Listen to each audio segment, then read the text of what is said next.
Today I'm going to talk about productive procrastination because I literally just went through this and it kind of blew my mind a little bit. So if you are having trouble with any kind of procrastination, especially if you are kind of like some kind of creative worker, knowledge worker, you're a designer or a writer, or you got to work with clients or whatever, you work with this muscle up here, this might be really useful for you. And if you like this kind of stuff, if you like mental models, productivity stuff, Better Questions email.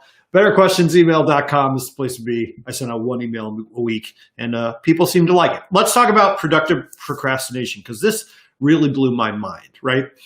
Typically, when we think about procrastination, right, the idea is like you have a clear task in front of you and you are kind of putting it off, right? So the classic example is you got the paper coming up for class, it's 5 pages or whatever, you got to sit down and write it and you just can't quite get it going. You're doing everything and anything except actually working on the paper. And this is a profoundly anxiety-inducing situation to be in. Like, I don't know about you, but like seriously, like I feel a huge amount of anxiety when this kind of thing happens to me.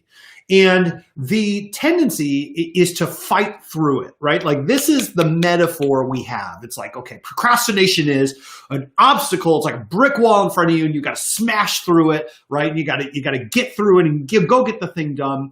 But I actually find that most times that is profoundly unhelpful. Right? Like the whole metaphor of smashing through the brick wall, it just is not accurate for what is actually happening. And if you think about if you work with your mind, right? You work anything where you are in sales or you're a programmer or anything, you use this thing, you have to be creative in order to do the things that you do. If you are working just like an assembly line where all you had to do was stamp the exact same thing every single time, well, the chances are like that job is going to be automated. It's not going to be there very long, right? And even in that case, right, you don't really procrastinate. You just stamp the things as they come through. When we talk about procrastination, what we're really talking about is the creative part of your brain. Your creative muscles are fatigued, right? You've got to keep track of a million different things. Maybe you got like a Kanban board, like I got set up over there. And you've got tasks and you've got emails coming in and you've got text messages and people that need you and somebody walks by your desk and interrupts you. And it's just super, super, super difficult to keep that creative part of your brain kind of firing on all cylinders, right? This is a legitimately difficult thing. And so rather than trying to just force it, you think about, you go to the gym, you lift weights, you get really tired. You don't just keep forcing yourself to lift heavier and heavier weights because you're tired. Like we don't think about fatigue as a brick wall that we break through. Instead, we think about something we have to rest from. We have to recover from. Now, in the workplace, right, it's usually not possible. I mean, maybe it is for you, congratulations, but it's usually not possible to just like take a nap. Right? I mean, like I actually could take a nap, but I never do because I can't nap, right? So it's like, let's assume we can't nap. We can't just like rest our way out of this. What do?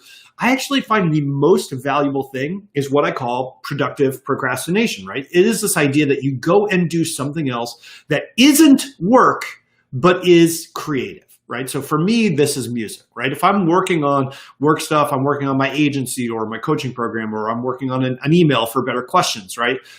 Which you can get at BetterQuestionsEmail.com. If I'm working on that stuff and I just can't come up with anything,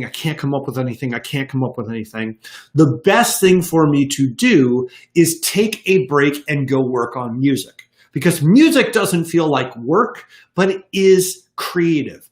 And in the process of using that creative part of your brain, but in a completely different domain of your life, you end up becoming back to what you were supposed to do so much more refreshed. And it doesn't have to be for a long time. You can do this for 5 minutes, 10 minutes, or whatever. It literally makes all the difference. So the next time that you find yourself like struggling, procrastinating, like, I don't know about you, but it makes me feel anxious, it makes me feel depressed, like I can't do anything right, take a deep breath and just go work on something else. It still asks something of you, but doesn't ask you to do the thing you're supposed to be doing.